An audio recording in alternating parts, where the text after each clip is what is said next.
മനസ്സിൽ നീ എപ്പോഴും മന്ത്രാനുഭൂതിയാം മഞ്ഞിന്റെ വൽക്കലം പുതച്ചിരുന്നു. തുടിയായി ഞാൻ ഉണരുമ്പോൾ ഇടനെഞ്ചിൽ നീ എന്നും ഒരു രുദ്രതാളമായി ചേർന്നിരുന്നു.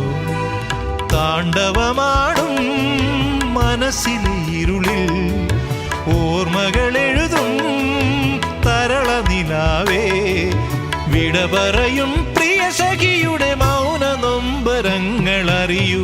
ആകാശദീപങ്ങൾ സാക്ഷി, ആഗ്നേയ ശൈലങ്ങൾ സാക്ഷി, അകമെരിയും ആരണ്യ തീരങ്ങളിൽ ഹിമമുടിയിൽ ചായുന്ന വിൺഗംഗയിൽ മറയുകയായി നീയാം ജ്വാലാ